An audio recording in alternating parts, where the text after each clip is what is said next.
अष्टावक्र गीता भारतीय अद्वैत वेदांत का एक अनमोल ग्रंथ है जिसमें अष्टावक्र ऋषि और राजा जनक के बीच संवाद के माध्यम से जीवन के गूढ़ रहस्यों को उजागर किया गया है। यह ग्रंथ हमें आत्मज्ञान, मोक्ष और वास्तविक शांति के मार्ग को समझने में मदद करता है। अष्टावक्र गीता के अनुसार इच्छा और अनिच्छा दोनों ही मनुष्य के बंधन के कारण हैं। जब तक कोई व्यक्ति इन दोनों से मुक्त नहीं होता, तब तक उसे आत्मा का साक्षात्कार नहीं हो सकता। इच्छा और अनिच्छा जीवन के दो पहलू हैं। यह दोनों ही मनुष्य के सुख दुख के अनुभव को नियंत्रित करते हैं। इच्छा का अर्थ है किसी वस्तु, व्यक्ति, स्थिति या अनुभव की प्राप्ति की लालसा।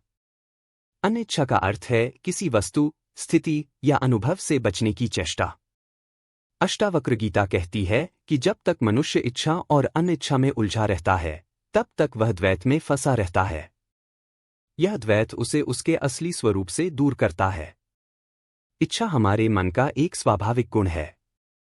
मन सदैव कुछ न कुछ चाहता है। यह इच्छाएं तृप्ति की ओर नहीं, बल्कि और अधिक इच्छाओं की ओर ले जाती हैं। उदाहरण के लिए, एक व्यक्ति धन चाहता है।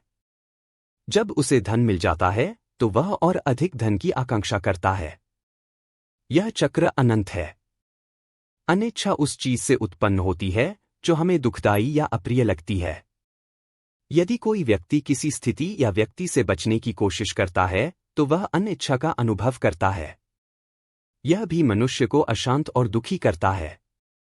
मोक्षस्य इच्छा विरक्तस्य मोक्षो द्वैतस्य भावो न च।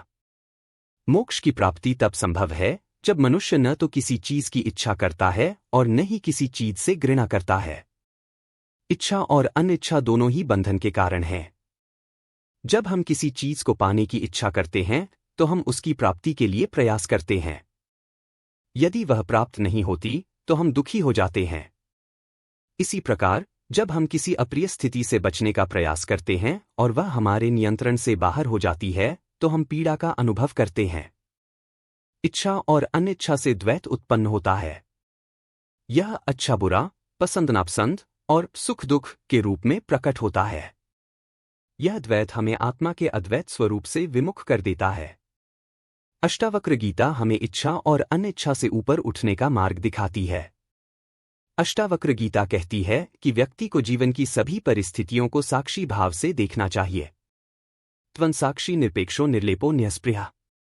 तुम साक्षी हो, निर्लेप हो और किसी भी वस्तु या स्थिति से निरपेक्ष हो। साक्षी भाव में व्यक्ति न तो किसी चीज की इच्छा करता है और न ही किसी चीज से घृणा। वह जीवन के हर अनुभव को समान भाव से स्वीकार करता है।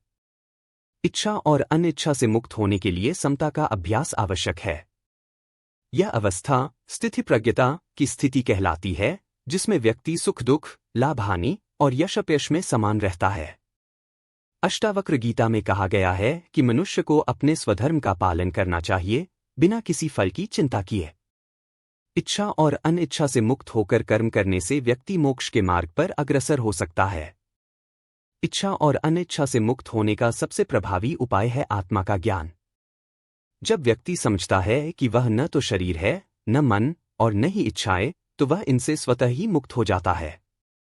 आत्मा ही सत्य है, शेष सब माया है। अष्टावक्र गीता की शिक्षा को आधुनिक जीवन में कैसे लागू किया जा सकता है? ध्यान और योग के माध्यम से मन को शांत किया जा सकता है। यह अभ्यास हमें इच्छा और अनिच्छा के चक्र से बाहर निकालने में मदद करता है। अपने मनोविचारों का निरीक्षण करें। जब कोई इच्छा या अनिच्छा उत्पन्न होती है, तो उसे तुरंत पहचानें और उसे पकड़ने या उससे बचने की कोशिश न करें।